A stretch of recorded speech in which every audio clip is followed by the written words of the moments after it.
Hey, welcome to That Was the Week 2021. This is issue number 11 of this year's newsletter. And unusually, we are without Andrew Keane, who is moving house and not available. So I thought, you know what? Even though I hate looking in a camera and speaking directly, let's give it a shot. So that's what we're going to do. This week's newsletter was kind of interesting for me, at least. For those of you who don't know, what I do is I read every day, and as I'm reading, I save articles that I think are interesting, and I really do it, real time. Every time I save an article, it gets posted in two places: to my Telegram, which is t.me/thatwastheweek, and to my Twitter, which is twitter.com/ktier. And I don't really look at what I read in a stand back way until a Thursday evening. But this week, I was struck by Y Combinator's demo day when Jeff Ralston wrote a long and thoughtful piece explaining why there were more than 300 companies presenting at Y Combinator in this batch. And I was kind of surprised, because that's a big number. And as I started to look over the next couple of days at the reporting coming out of the demo day, it was clear that most of the startups weren't given a whole lot of time. And so I designed a front page for That Was the Week way earlier than I normally do. I'll show you that page now. And I kind of put it on one side. That was Tuesday. And I don't normally go and look at all the things I've saved until Thursday when I put the newsletter together using Review. And by the way, Review is a great tool because it brings in all my tweets, everything I read in Feedly, and anything I saved using a bookmark in Chrome, and it's all there in a column, and I can decide what to put in the newsletter, what not. And I thought I was going to write a newsletter critical of Y Combinator. But when I looked on Thursday at what was in my reading, it was very stark that there was a whole lot of optimistic, positive things, and almost no, filter on that. Let me start that again. There was a whole lot of optimistic, positive things, and it was clear that most of the startups weren't given a whole lot of time. Lots of pieces, mainly from the mainstream media, places like the Financial Times, Wired actually, that were knocking. Let me start that again. There was a whole lot of optimistic, positive things for being delusional, and were criticizing them for being less than clear. And so as I looked at that, I thought, there's no way I want to write a newsletter critical of Y Combinator, because even if I am critical, and I think there may be better ways of doing startup acceleration incubating, I really don't want to be in that group of people pointing fingers and scorn at those who are trying to make things better. So I completely redesigned the front page, and so this week's That Was the Week now looks like this. Do you believe in magic? And do you believe in magic, it struck me, is the right question for anybody involved in innovation, for the simple reason that no matter what you're doing, if it doesn't exist yet, it will look improbable to those looking on. And this week's newsletter is all about that. I divide it into the believers and the unbelievers.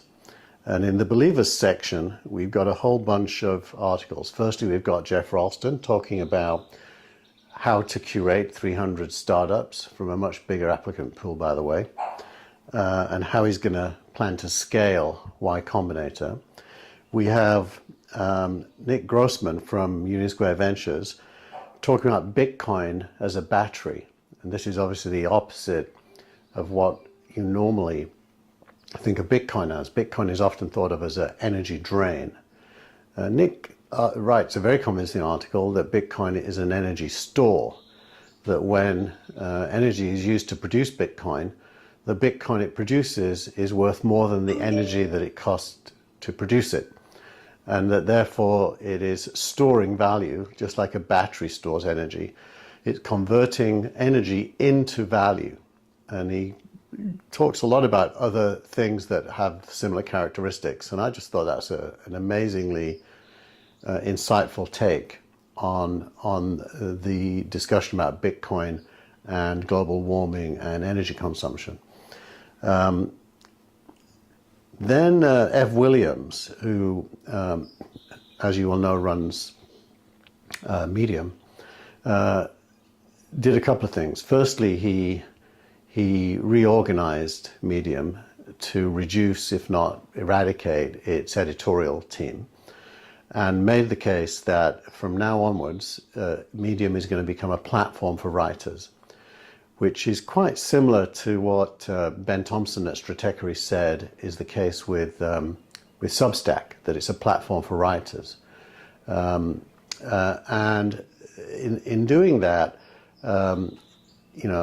firstly, Ev was being incredibly brave, because this is probably the third pivot that Medium has done after raising over $130 million of venture capital, most recently only 5 years ago, mind you. I think it's been self-funded since then.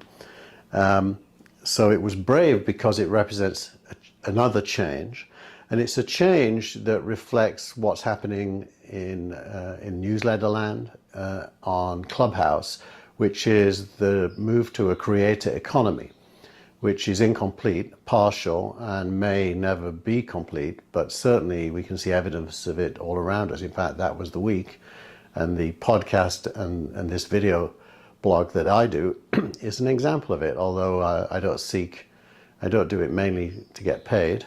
Feel free to pay the $9 a month if you want to support it, but that isn't why I do it. I do it because it makes me think, and it makes me engage with what's going on, and hopefully keeps me relevant for what I really do, which is working with startup founders on making their startups relevant to the investor community.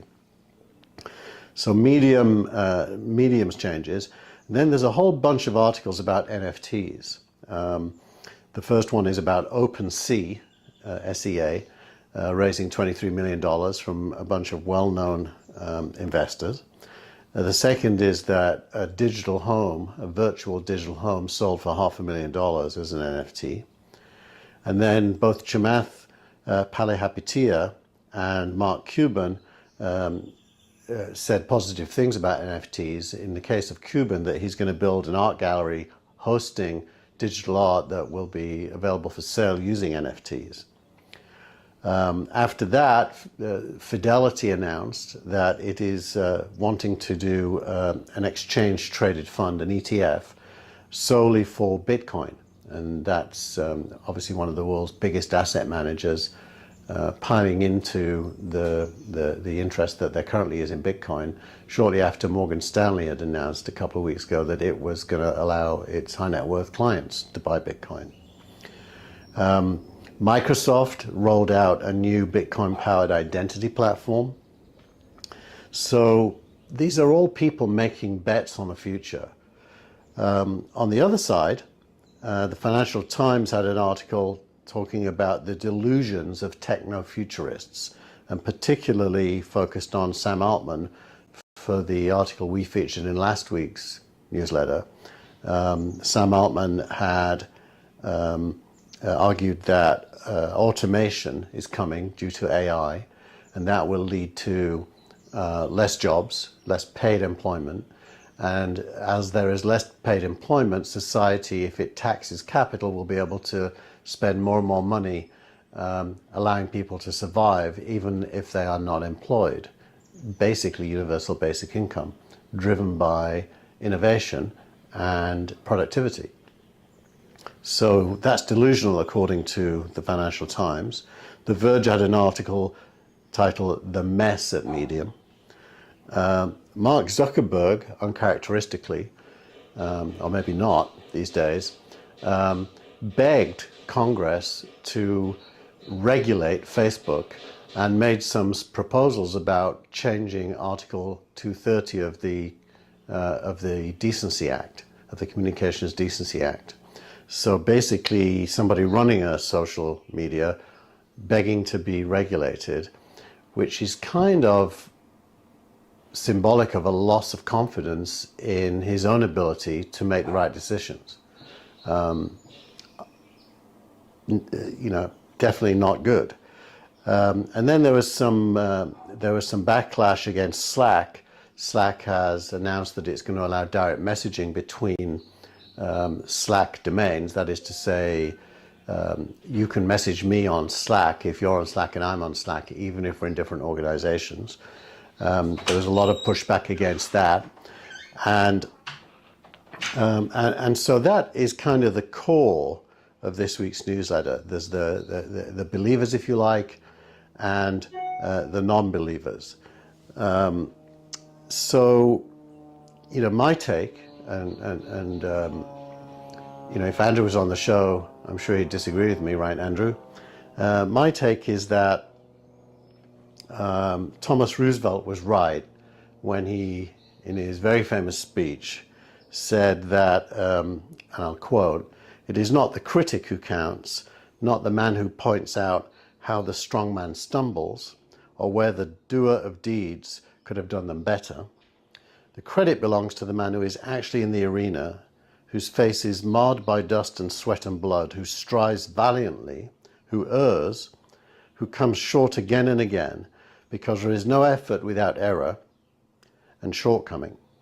But who does actually strive to do the deeds, who knows great enthusiasms and great devotions, who spends himself in a worthy cause, who at the best knows in the end the triumph of high achievement, and who at the worst, if he fails, at least fails while daring greatly, so that his place shall never be with those cold and timid souls who know neither victory or defeat." That, it seems to me, is the right sentiment, and that led me to write the editorial this week, and it also led me to completely change my plan. Now, to be specific on Y Combinator, and this is my job, I believe that new founders of potentially exciting startups are not served well by taking $150,000 from Y Combinator and giving up, let's say, somewhere like 7% of their company, it can be more, for what they get in return. It doesn't seem a good bargain to me.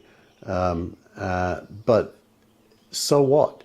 Y Combinator has 300 startup founders who got to present to investors, who got to think through their vision, to perfect their story, and feel part of something bigger than they were before. So my little disagreement really is irrelevant. What's relevant is that Y Combinator is doing things to make the world better. And I, for one, almost stumbled across the line that made me point fingers. I hope I don't do it again. Thanks for reading this week's newsletter, and I hope you don't mind it being a one-man show on the video this week. That's it for now. Bye-bye.